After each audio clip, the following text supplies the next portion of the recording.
Bueno, buenos días a todos. Entonces vamos a dar inicio a nuestra actividad académica del día de hoy. Hoy les voy a presentar este tema que se titula Derrame paraneumónico y empiema. Mi nombre es Sara Valeria Serrano, residente de primer año de Medicina Interna de la UDEA, en este momento en rotación en la UC Río Negro. El contenido de nuestra presentación va a ser el siguiente. Primero voy a aclarar algunas definiciones en cuanto a las infecciones pleurales. Vamos a hablar un poco sobre la epidemiología y la microbiología de las infecciones pleurales, sobre el tratamiento, centrándonos sobre todo en cómo definir el manejo antibiótico. Vamos a mencionar otras terapias en este tema como la fibrinolisis intrapleural y por último vamos a terminar con unas conclusiones. Bueno, entonces vamos a empezar esta actividad con un caso clínico. Este es un hombre de 56 años, casado, agricultor. Como antecedentes solo nos refería hipertensión arterial y estaba tomando solamente enalapril 20 miligramos una vez al día. No refería ningún otro antecedente. Él viene con un cuadro que dice más o menos de 15 a 20 días de evolución, que inició con escalofríos, pero sin fiebre, con astenia, con ainamia y con tos que era seca y la verdad era muy escasa. Niega otros síntomas. Consultó primero a un primer nivel de atención, en donde le hicieron un hemograma que solamente reportaba una anemia normocítica normocrómica, una PCR-19, pero una radiografía que mostraba un derrame pleural derecho, razón por la que lo remite. Cuando llegó, se le realizó un TAC de tórax contrastado que mostraba que en el lóbulo inferior derecho había una imagen altamente sugestiva de un proceso consolidativo en su interior con niveles aéreos y con derrame pleural. Se hizo un estudio de este líquido pleural, que ya el hallazgo macroscópico de entrada era como un líquido purulento con pus. De todas formas, también se hizo un análisis bioquímico del líquido pleural que mostraba un pH de 7, una glucosa menor de 5 y una LDH de 2000. Bueno, entonces con eso en mente vamos a empezar definiendo qué es derrame paraneumónico. Derrame paraneumónico se define como la acumulación del líquido en el espacio pleural en el contexto de una neumonía. De todas formas, algunos autores prefieren referirse a este tema no como derrame paraneumónico solamente, sino como el concepto global de infecciones pleurales, entendidas como la presencia de microorganismos en el líquido pleural. Entonces, estas infecciones pleurales se pueden subdividir en empiema o en derrame pleural complicado. El empiema, que va a ser un diagnóstico macroscópico en donde yo veo la presencia de pus o de un líquido purulento al hacer el análisis del líquido pleural, o sea, al hacer la toracentesis, y el derrame pleural complicado, que va a ser un diagnóstico bioquímico en donde tengo ciertos biomarcadores, ya vamos a ver cuáles son, que me están hablando de que hay una inflamación pleural grave. Bueno, les quise traer este estudio para recalcarles una tendencia muy llamativa de los últimos años acerca de la incidencia específicamente del empiema paraneumónico. Este es un estudio, es una corte que se hizo, reclutó pacientes entre 1996 y 2008, un total de 157,000 pacientes hospitalizados por derrame paraneumónico y empiema. En general, ellos encontraron que en todos estos pacientes había una mortalidad independientemente de la edad de 7.2%. Sin embargo, llamativamente encontraron que esa mortalidad era mucho mayor en pacientes mayores de 65 años. En el registro de ellos, estos pacientes mayores de 65 años podían tener una mortalidad hasta del 16%. Sin embargo, cuando nos muestran gráficamente la incidencia a lo largo de los años del derrame paraneumónico y del empiema, llama mucho la atención que ha venido en aumento. Y lo que llama más la atención es que ese aumento, según este registro de estos autores, es principalmente en el grupo de pacientes mayores de 65 años.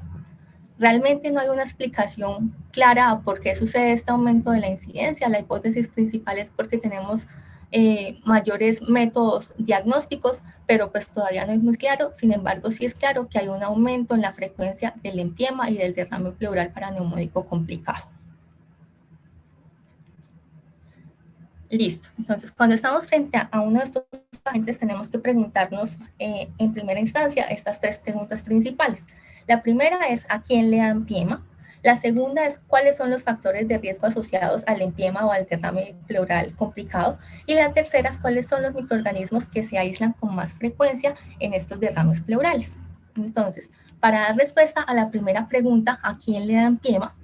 Este estudio, por ejemplo, fue una revisión sistemática de 211 estudios que incluían pacientes con empiema.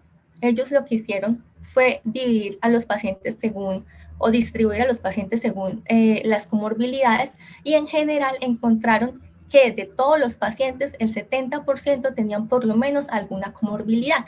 Aquí este estudio es interesante porque ellos también los dividen según la frecuencia de comorbilidades comparando países de altos versus bajos ingresos y encuentran que las proporciones son similares. 70% de los pacientes con empiema van a tener alguna comorbilidad, sobre todo comorbilidades cardiovasculares y respiratorias. Por ejemplo, miren acá que la mayoría eran fumadores, pero pues el resultado del 70% también tiene que ser visto desde la otra perspectiva, que es que a pesar de que la mayoría de pacientes va a tener una comorbilidad, este 70% también puede ser visto como que hasta 1 de cada 3 pacientes con empiema podría no tener ninguna comorbilidad. Para responder entonces la segunda pregunta de cuáles son los factores de riesgo, aquí, por ejemplo, en este estudio vieron 1.299 pacientes con neumonía adquirida en la comunidad. Ellos encontraron que esos pacientes, un 7.2% progresó a derrame paraneumónico, pues progresó con derrame paraneumónico o con empiema. Y cuando vieron cuáles eran los predictores clínicos asociados con esta progresión, se dieron cuenta que eran estos 6 primeros. Entonces ellos encontraron que tener una albúmina menos de 3, una PCR más de 100, un conteo plaquetario mayor de 400.000, tener hiponatremia menos de 130, usar drogas endovenosas o antecedente de consumo crónico de alcohol, eran los predictores que con más frecuencia se asociaban a que el paciente con neumonía adquirida en la comunidad progresara a derrame paraneumónico o empiema. Aquí sobre todo resaltar la importancia del consumo crónico de alcohol y esto sobre todo, por como vamos a ver más adelante, se asocia con la fisiopatología de la enfermedad. Estos pacientes sobre todo presentan microaspiraciones, la fisiopatología del empiema está muy ligada a eso, por eso es con mucha frecuencia encontrado que los pacientes tienen antecedente de consumo crónico de alcohol. En cuanto a la microbiología de las infecciones pleurales, entonces hay que tener dos conceptos claros de entrada. La primera, el 60% de los cultivos van a ser positivos. Esto significa que hasta un 40% de los pacientes puede tener cultivos negativos y en ese 40% de pacientes, o sea, 1 de cada 3, yo voy a tener que hacer mi antibiótico-terapia de forma empírica. El segundo concepto clave es que aunque se llame derrame paraneumónico, la microbiología y los microorganismos que usualmente se aíslan en esta entidad son diferentes a los que encontramos en las neumonías. Entonces, aquí por ejemplo les traje este estudio. Ellos lo que hicieron fue ver 434 pacientes para estudiar exactamente qué aislamiento tenían. Les hicieron tanto cultivo como PCR. Encontraron en primera instancia que solamente un 58% de los cultivos fue positivo. Sin embargo, cuando hicieron PCR, lograron identificar aún más microorganismos y al final solamente se quedaron con 26% de los pacientes sin identificación ni por cultivo ni por PCR. Cuando distribuyeron a los pacientes según los microorganismos, entonces se encontraron que la mayoría de aislamientos, tanto como por cultivo como por PCR, correspondían a streptococos. Aquí importantes estos streptococos microaerofílicos, pero había en segunda medida un porcentaje importante de aislamientos de anaerobios, seguidos por estafilococo y por gram negativos. Entonces, es muy importante tener en cuenta aquí estos microorganismos, tanto los anaerobios como los estreptococos o los aerobios microaerofílicos, y la hipótesis de que se presenten con mayor frecuencia en el contexto del empiema es que en un ambiente ácido e hipoxémico como es el del espacio pleural, se favorece la selección de ciertos patógenos. Entonces, ¿cuál es el mensaje clave de esta microbiología? Que es necesario cubrir empíricamente anaerobios. Lo segundo es que identificar los aislamientos no solamente nos sirve para guiar nuestra, sino que también tiene una connotación en la mortalidad. Por ejemplo, en este mismo estudio, ellos encontraron que el grupo de pacientes con aislamiento de estreptococos tenían mejor supervivencia a largo plazo, mientras que el grupo de pacientes en los que se aislaba estafilococo aureus o gram negativos tenían un pronóstico menos favorable con menos supervivencia.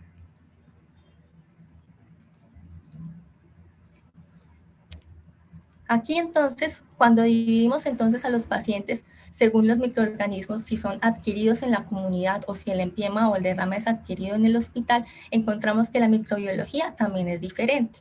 Entonces, para la adquirida en la comunidad, lo que les había contado ahorita, muy importante, los estreptococos, en esta tabla nos resaltan la alta frecuencia de estreptococos del grupo Viridans. Sin embargo, en los adquiridos en el hospital, la microbiología cambia y cobra gran importancia el estafilococo aureus. Por ejemplo, en este registro, esta es una revisión sistemática de 2019, encontraron que adquirido en la comunidad, ese aureus estaba presente en un 18% y adquirido en el hospital estaba presente en un 38%. Ahora, hemos hablado de estreptococos, de anaerobios, de gram negativos, pero hasta el momento no les he hablado de los atípicos. Resulta que estos autores se preguntaron qué pasa con los atípicos en los derrames pleurales paraneumónicos. Lo que ellos hicieron fue tomar 374 muestras y les hicieron a todas PCR con secuencias específicas de bacterias atípicas. ¿Qué encontraron? Que solamente 2 de estas 374 muestras tenían aislamiento de un microorganismo atípico. Específicamente se trató de Mycoplasma salivarium, que es un microorganismo hallado con frecuencia en la orofaringe. El mensaje clave de este estudio, ¿cuál es? Que no es necesario cubrir empíricamente atípicos en los pacientes con derrame pleural paraneumónico y empiema. Listo. Vamos a hablar entonces un poco acerca de la fisiopatología de estos derrames pleurales. Y es que ya el doctor Richard Light, que desafortunadamente falleció el año pasado, nos describe muy bien desde sus trabajos de los 80 la fisiopatología de esta entidad. Él describe que en el derrame pleural hay 3 fases principales. Una primera fase exudativa que ocurre más o menos entre 2 y los 3 días. Una segunda fase que se llama fase fibrinopurulenta que ocurre entre los 5 a los 10 días. Y por último, una fase organizativa. Entonces, exactamente, ¿qué sucede?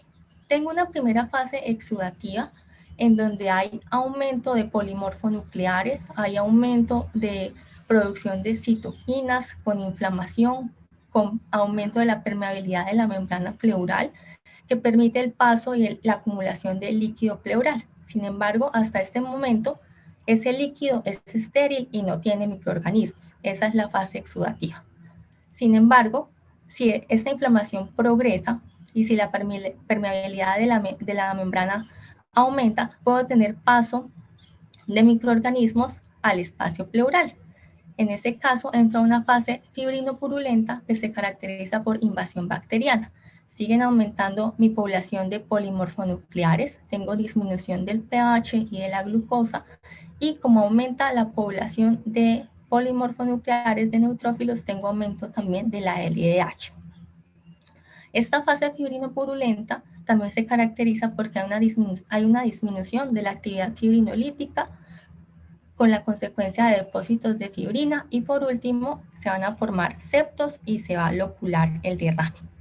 Si esta fase progresa, entonces voy a entrar a una tercera fase, que es la fase organizativa, en donde proliferan los fibroblastos, hay cicatriz pleural y puedo llegar incluso a atrapamiento del pulmón.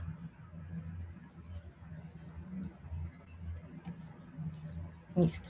Entonces, ¿cuáles son las manifestaciones clínicas de estos pacientes con derrames paraneumónicos? Básicamente se dividen en 2 grupos. Un primer grupo que va a ser una población joven en donde van a manifestar disnea, dolor pleurítico, fiebre, tos con expectoración.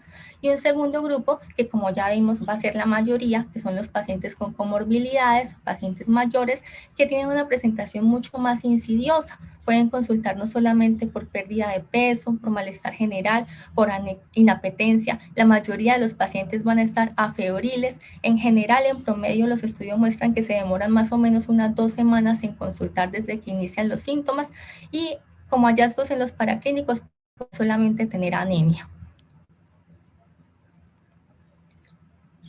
¿Cómo vamos a hacer el diagnóstico de estos pacientes? Entonces, hay varias ayudas diagnósticas imagenológicas que tenemos.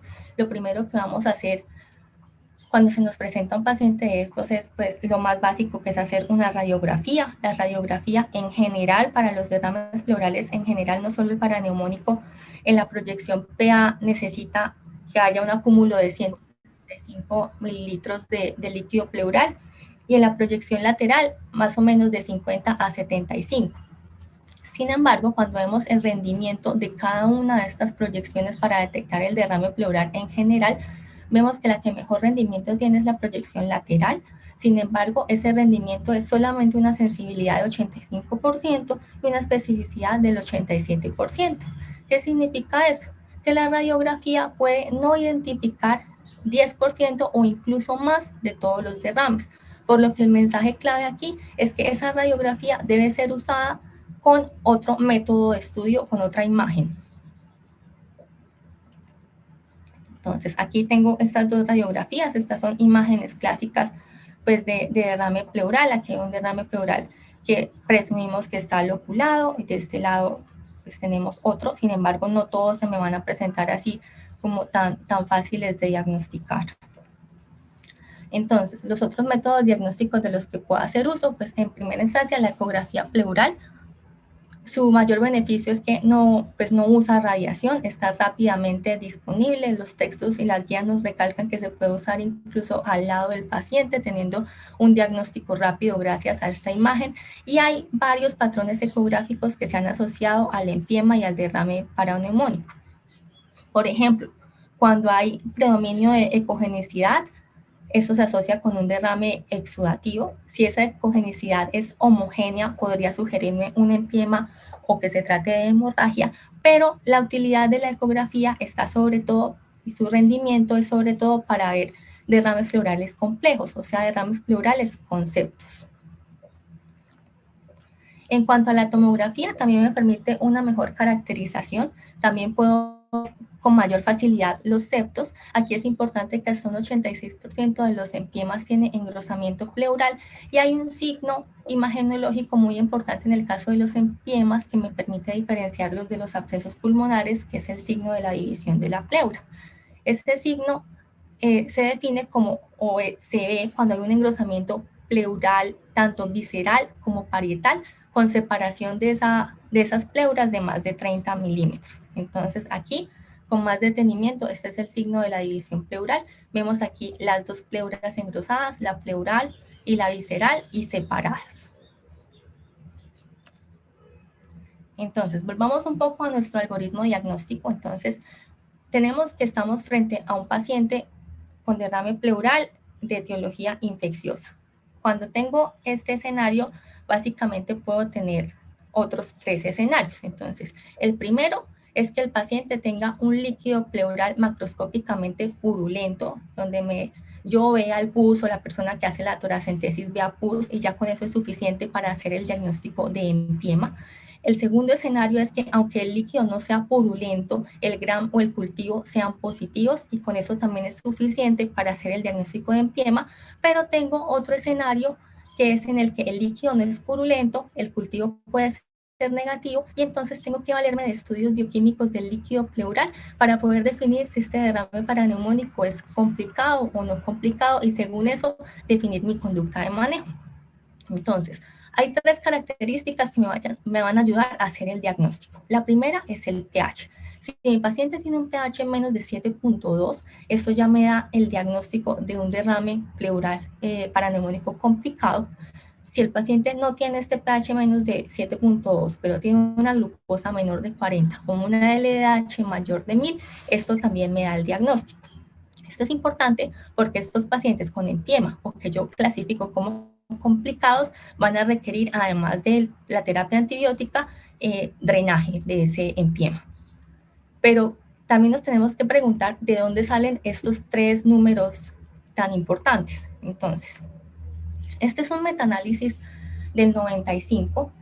Estos autores lo que hicieron fue preguntarse cuáles eran los mejores predictores para desenlaces adversos en pacientes con derrames paraneumónicos. Ellos definieron como desenlaces adversos la necesidad de drenaje, la necesidad de cirugía o incluso la mortalidad. Y se dieron cuenta que las tres características del líquido pleural que tenían mejor rendimiento para sugerir que el paciente iba a tener un desenlace adverso como estos eran el pH, la glucosa y la LDH. De estos tres, el de mejor rendimiento era tener un pH menos de 7.2, seguido por tener una glucosa menor de 40 y por tener una LDH mayor de 1000. Por eso estas son las características que me definen un derrame paraneumónico como complicado.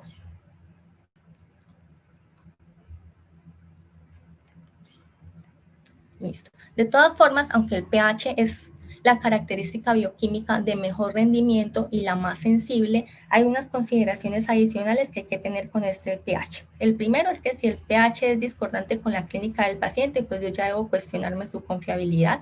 El segundo es que si sé que estoy ante un derrame pleural que es complejo, o sea, que está loculado, también debo cuestionarme el pH porque los lóculos no se comunican entre sí y puede ser que yo haya medido el pH de un lóculo, sin embargo, el del lóculo adyacente va a tener un pH diferente. Y la tercera consideración que debo tener en cuenta son problemas con la toma de la muestra. Entonces, por aquí les traje este estudio. Estos autores lo que hicieron fue deliberadamente contaminar muestras que iban a ser analizadas para ver el pH del líquido pleural. Ellos las contaminaron tanto con aire como con lidocaína, con heparina, o si no las contaminaban, entonces lo que hacían era retrasar su procesamiento. Se dieron cuenta que cada una de estas variables, tanto la contaminación como retrasar el procesamiento de la muestra, incluso hasta solamente una hora, era capaz de alterar la medición del pH. ¿Qué nos dicen entonces ellos? De que debo tener en cuenta los valores o las consideraciones preanalíticas de la toma de esta muestra. Y el segundo mensaje es que esta muestra se debe procesar siempre en máquina de gases, no se debe procesar en tira, por lo que yo debo estar pendiente cuando solicite el análisis del líquido pleural de que sea tomada de esta forma para que su análisis sea confiable. De lo contrario, en caso de que por alguna razón yo considerara que mi pH es no confiable, entonces lo que nos recomiendan estos autores es mirar en segunda instancia la glucosa. ¿Por qué? Porque cuando ellos contaminaban las muestras, se dieron cuenta que aunque el pH se alteraba con gran facilidad, la glucosa era mucho más estable. Entonces, aunque yo pierda el pH, que es el que mejor rendimiento tiene, debería en segunda instancia guiarme por la glucosa y después por la LDH. Bueno, volvamos entonces a nuestro caso clínico. Recordemos que se trataba de un paciente de 56 años, hombre con antecedentes solamente de hipertensión arterial. Le hicimos un análisis del líquido pleural, ya el diagnóstico macroscópico era de empiema, pero aún así, aunque macroscópicamente había pus, se cultivó y el cultivo fue negativo. Y ya vimos que esto puede pasar hasta en el 40% de los casos. Se pidió una valoración por cirugía de tórax, lo llevaron a videotoracoscopia y el paciente ahora está con una toracostomía del lado derecho. Sin embargo, su evolución ha sido buena, no ha tenido fiebre, incluso siempre ha permanecido solamente con oxígeno a bajo flujo y no refiere nuevos síntomas. Entonces, vamos a hablar un poco del tratamiento antibiótico. Las guías nos recomiendan, basados en lo que ya vimos de la microbiología de las infecciones pleurales, estas pausas de manejo empírico. La primera es que si el derrame o el empiema fue adquirido en la comunidad, entonces yo tengo estas dos opciones de manejo. Puedo usar una cefalosporina de tercera generación con metronidazol, porque recordemos que hay que cubrir anaerobios, o puedo usar una aminopenicilina con un inhibidor de beta-lactamasa, ampicilina sulbactam. Si el empiema fue adquirido en el hospital o es postquirúrgico, yo debo cubrir estafilococo aureus, como ya vimos, pero también debo cubrir Pseudomonas aeruginosa. Entonces nos recomiendan las guías usar combinaciones que pueden ser vancomicina, cefepime más metronidazol, o vancomicina con piperacilina tazobactam, o incluso vancomicina con un carbapenémico. Sin embargo, cuando definimos la antibiótico-terapia, también debemos preguntarnos cuál va a ser la duración de ese manejo antibiótico. Aquí tenemos entonces lo que nos dicen las dos principales guías. La primera, la guía británica del 2010 y la guía americana del 2017. Ellos nos dicen, más o menos la británica, que la duración del tratamiento va a ir de 2 a 6 semanas. Este es un rango muy amplio, pero es el rango que la guía nos da. En cuanto a la guía americana, nos dice que mínimo 3 semanas pero las dos coinciden en el promedio del tratamiento de los pacientes con empiema y con derrame complicado va a ser en promedio de 4 semanas. Entonces, aquí es importante también tener en cuenta que estos esquemas de antibiótico-terapia empírica pues también van a depender de qué tanto antibiótico llegue a mi líquido pleural. Entonces, un mensaje importante, aparte de los esquemas empíricos que ya les mostré, es que los aminoglucósidos pues no penetran la cavidad pleural, por lo que no se usan en las infecciones pleurales. Sin embargo, vamos a revisar un poco la evidencia de esa duración o de esos rangos tan amplios de duración que nos dan las guías en cuanto a la antibiótico-terapia. Realmente la evidencia es muy pobre. Ese promedio de 4 semanas es extrapolado sobre todo del tratamiento de los pacientes con absceso pleural.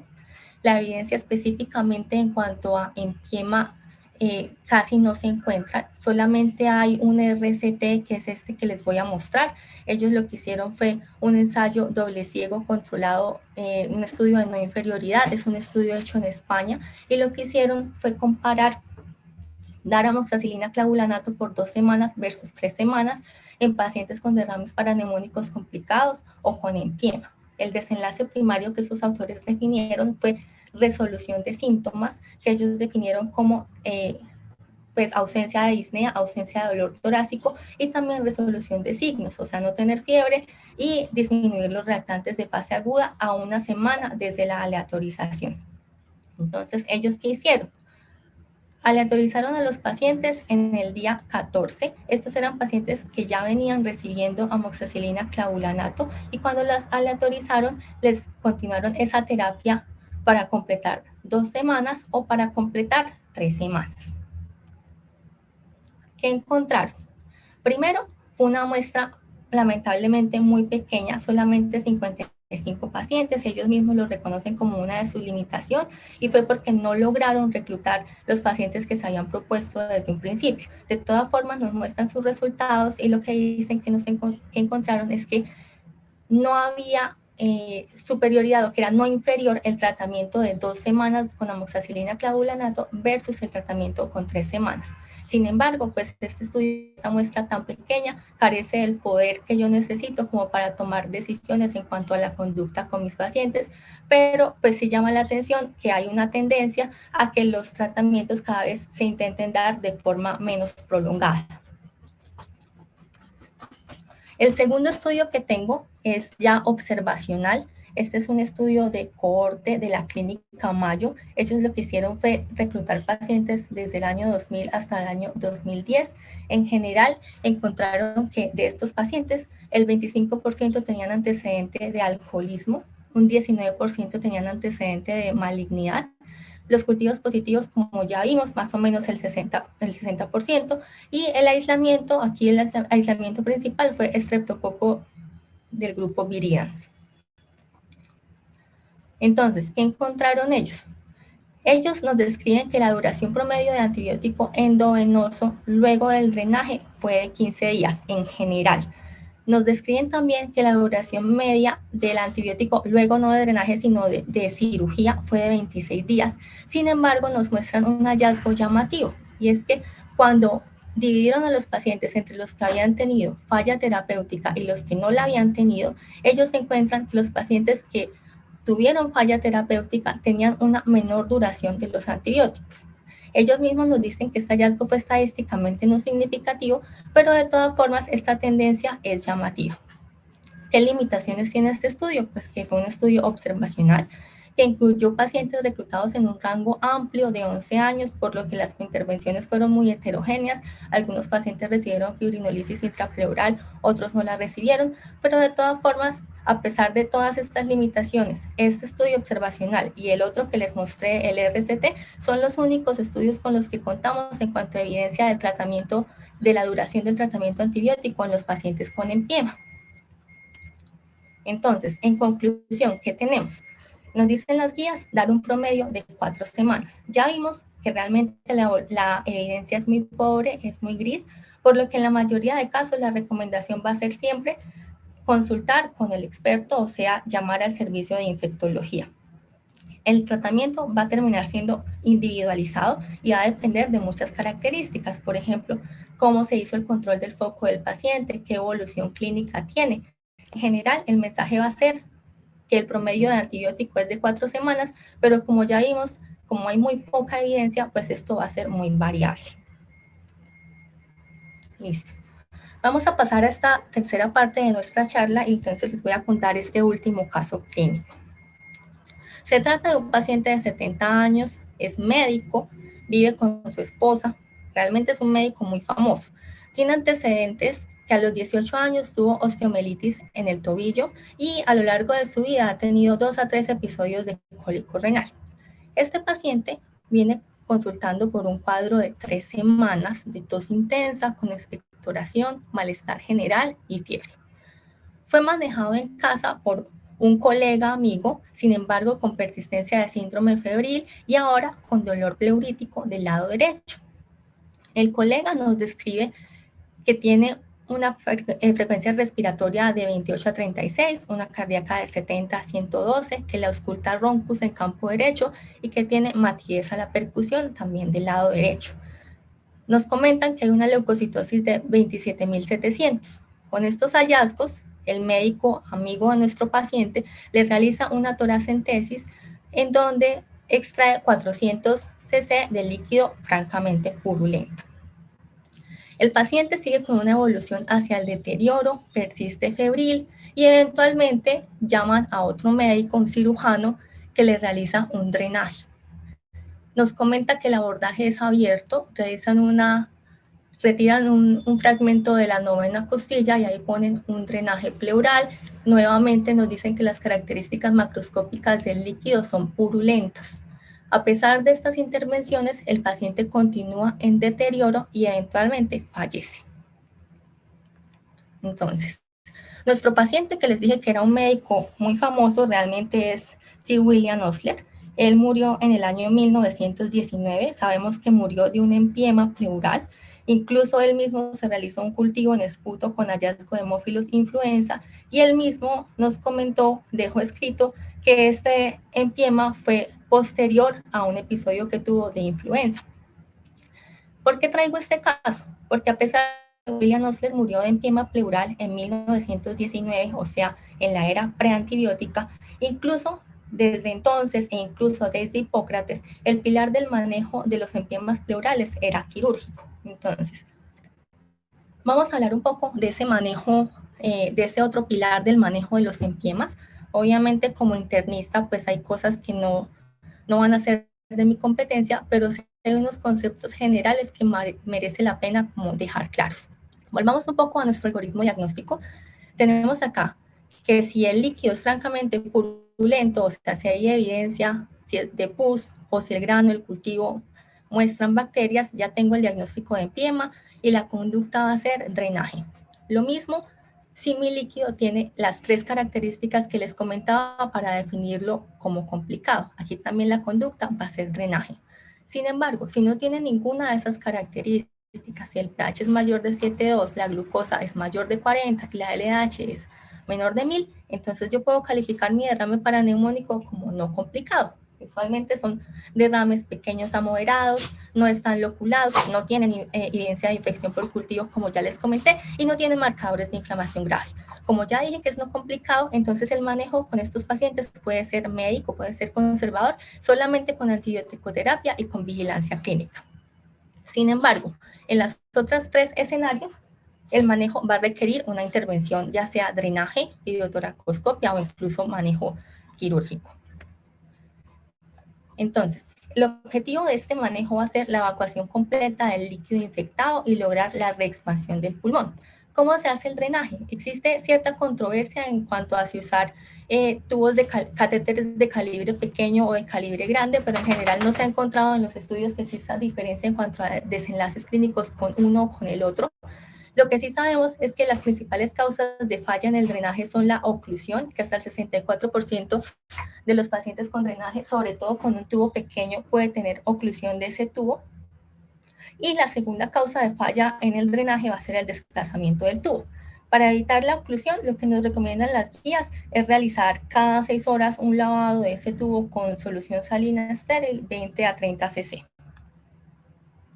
En cuanto a la otra estrategia que tengo de manejo, las guías nos hablan de la videotoracoscopia. Las dos guías en general dicen que su uso se recomienda luego de que falla el manejo inicial. Sin embargo, cada vez hay más evidencia de que un uso temprano de la videotoracoscopia se asocia a un mejor resultado clínico. Por ejemplo, estos resultados son de un RCT publicado en 2009, en donde vieron la tasa de éxito que había comparando el uso inicial solamente de drenaje, de catéter pigtail o usar inicialmente una videotoracoscopia. Entonces, se dieron cuenta que había una tasa de éxito con tubo de toracoscopia de 38%, con catéter pigtail del 40%, mientras que cuando inicialmente se usaba videotoracoscopia, el éxito era del 81%. Esto significa que la tendencia actualmente es fuerte a hacer de entrada videotoracoscopia. En cuanto a otras terapias que les comentaba para el manejo de estos pacientes con derrame paraneumónico o con empiema, tenemos la fibrinolisis intrapleural. Su uso se basa en lo que ya hablábamos de las fases fisiopatológicas del derrame. Entonces, recordemos que en la fase fibrinopurulenta hay un depósito de fibrina que hace que se formen septos y que se forme un derrame loculado, por lo que en base a esta fisiopatología, los autores nos dicen que puede haber beneficio de la fibrinolisis intrapleural. Sin embargo, ¿qué evidencia tenemos de eso? Entonces, tenemos múltiples estudios observacionales y series de casos que la gran mayoría están a favor del uso de la fibrinolisis intrapleural, pero son estudios observacionales. Tenemos unos pequeños RCTs que no son recientes, son más bien viejitos, que también están a favor de la fibrinolisis. Sin embargo, hay dos grandes estudios más recientes, uno del 2005 y otro del 2011, que son los estudios MIS. El primero, el del 2005, lo que hizo fue comparar el uso de fibrinolisis intrapleural con placebo y encontraron que realmente no había diferencias en cuanto a mortalidad en ninguno de los grupos de los pacientes. Sin embargo, se hizo un segundo estudio, el MIS-2, que se publicó en 2011. Ellos esta vez no usaron como desenlace primario la mortalidad, sino que solamente pusieron desenlace primario la mejoría radiográfica. En este caso sí encontraron un beneficio con el uso de fibrinolisis intrapleural, pero cuando vieron como desenlace secundario la mortalidad, pues encontraron que era similar en los dos grupos, por lo que el mensaje que nos dejan las guías para el uso de la fibrinolisis intrapleural es que no debe ser de rutina en todos los pacientes. Sin embargo, sí recomiendan su uso cuando no hay otras opciones de manejo o en esa población de pacientes en las que, porque tienen muchas comorbilidades o por cualquier razón, no es posible un abordaje quirúrgico. Entonces, en general, de rutina, la fibrinolisis intrapleural no se recomienda para todos los pacientes. Entonces, para terminar, quiero dejarles estas conclusiones. La primera es que la incidencia del derrame paraneumónico complicado y el empiema vienen en aumento, sobre todo en la última década y predominantemente en los pacientes mayores de 65 años. La segunda es que los principales microorganismos de las infecciones pleurales son los estreptococos microaerofílicos, los anaerobios y estafilococo aureus. La tercera es que la duración de la terapia antibiótica es en promedio de 4, aquí me equivoqué, en promedio de 4 semanas, pero cada caso debe ser individualizado, pues no contamos con evidencia suficiente en cuanto al tiempo de antibiótico. Y la última conclusión es que se trata de una patología de manejo médico quirúrgico, por lo que requiere una valoración oportuna por cirugía de tórax. Entonces, muchas gracias. Esto era lo que tenía preparado para hoy. No sé si alguien quiere hacer alguna intervención. Hola, muy buenos días a todos. Primero quería felicitar a Sara, me pareció una excelente presentación, demasiado completa, muy buena. Teníamos invitado al infectólogo del Hospital San Vicente de Río Negro, el doctor Iván, pero tuvo un inconveniente y tuvo que abandonar la reunión. Pero bueno, yo sí tenía como algunas cositas pues para decir de la presentación y me parece muy buena esa conclusión final que dijiste. Siempre en estos casos hay que tener una participación temprana del cirujano de tórax, que es finalmente quien decide el método de evacuación del derrame paraneumónico complicado y el empiema. Pero cuando uno empieza a revisar el tema, uno siempre le parece muy llamativo que en general se describen que intervenciones quirúrgicas se necesitan en pocos pacientes, más o menos en un 30% de los casos, solamente cuando fallan al tratamiento. Y nosotros vemos en nuestra práctica clínica que básicamente todos los drenajes que se hacen son por videotoracoscopia. Eso puede ser por falta pues, o disponibilidad del RTPA y la DNASA, que son los dos combinados los que mejor han demostrado resultados, y también por lo que tú dijiste, cada vez va migrando la evidencia a que una intervención quirúrgica temprana se asocia a mejores resultados con los pacientes. Incluso hay RCTs en curso evaluando la pertinencia de cirugía inicial versus un drenaje con fibrinolisis y DNAs. Entonces, pues finalmente el que decide ese método de drenaje es el cirujano pues, de tórax, ¿cierto? Yo sí te tenía un par de preguntitas también para hacerte. Nos dijiste pues muy bien el tiempo de antibiótico y los antibióticos empíricos muy basados como en empiema.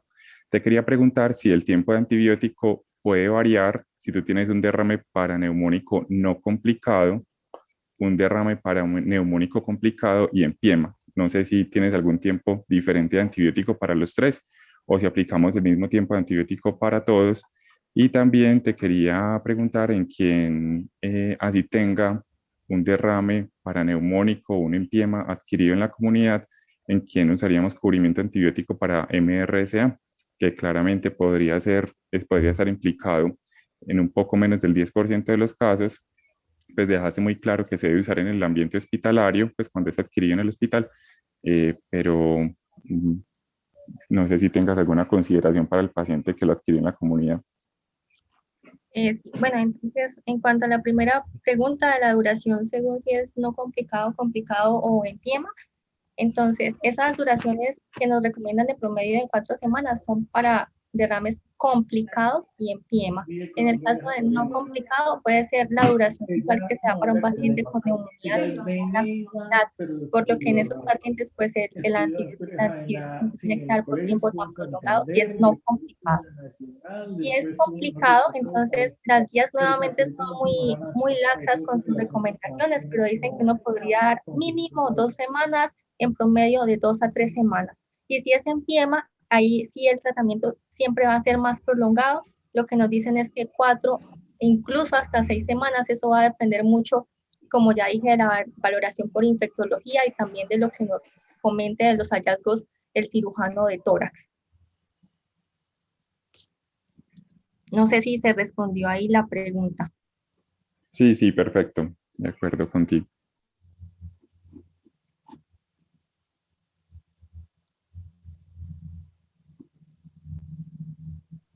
Y la segunda pregunta, ¿en quién cubrir MRSA? Ay, qué pena. Bueno, en cuanto a la segunda pregunta, entonces, sí, nuevamente a lo que les decía, indudable, y lo dicen las guías y todos los autores, los pacientes que tienen derrame adquirido en el hospital. En cuanto a los que llegan con derrames pleurales adquiridos en la comunidad, entonces, pues son como las mismas recomendaciones, pues de todas las patologías para cubrir aureos meticilino resistente. Entonces, que haya tenido pues contacto hospitalario en los últimos 3 meses, que haya tenido uso de antibióticos también en los últimos 3 meses. Básicamente, como las guías no nos dan como unas recomendaciones explícitas para cubrir ese aureos meticilino resistente en estos pacientes adquiridos en la comunidad en el contexto de empiema, pero lo que sí es llamativo es que los estudios epidemiológicos, que son, por ejemplo, esa revisión sistemática que les mostraba de 2019, que es más reciente que las guías que son de 2017, sí nos están mostrando que cada vez más hay un aumento en la incidencia también de aislamiento de Staphylococcus aureus, incluso meticilino resistente en la comunidad en el contexto de empiema.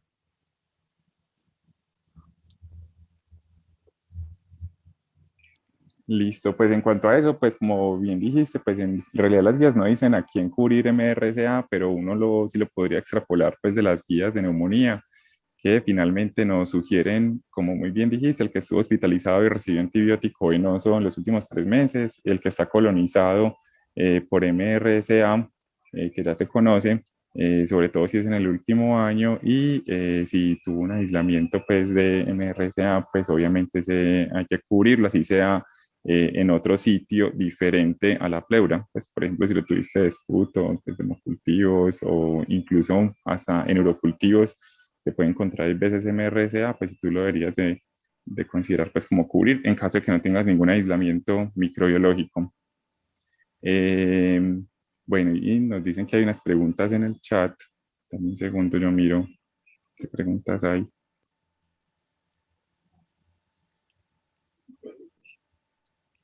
Y pues me dijo el profe Fabián, pero yo no veo ninguna pregunta. No sé si el profe me puede ayudar a mirar en dónde están.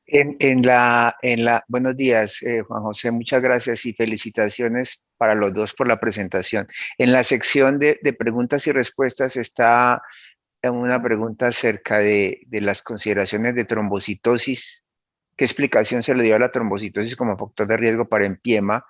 Y otra pregunta es acerca del tiempo específicamente, con el caso puntual que mostró Sara, una vez drenado el empiema y con una mejoría tan dramática, si sería posible considerar un curso corto de 14 días para Diriens o para neumococo. Bueno, en cuanto al hallazgo de la trombocitosis, realmente ese estudio específicamente no se refirió, no dio ninguna explicación ni ninguna hipótesis de ese hallazgo, pues suponemos que se trata de trombocitosis reactiva en el contexto de la infección, pero como tal ellos no nos mencionaban ninguna hipótesis de por qué la trombocitosis específicamente era o se relacionaba más con empiema. En cuanto a la segunda pregunta, pues como ya dijimos, realmente todo eso tiene que ser consultado con infectología, porque como ya les mencioné, la evidencia es muy pobre, no hay como unos criterios claros para definir a qué paciente se le dan 2 semanas, a qué paciente se le dan 3 semanas, siempre va a ser todo muy individualizado y la recomendación explícita de las guías es siempre valerse del concepto de infectología.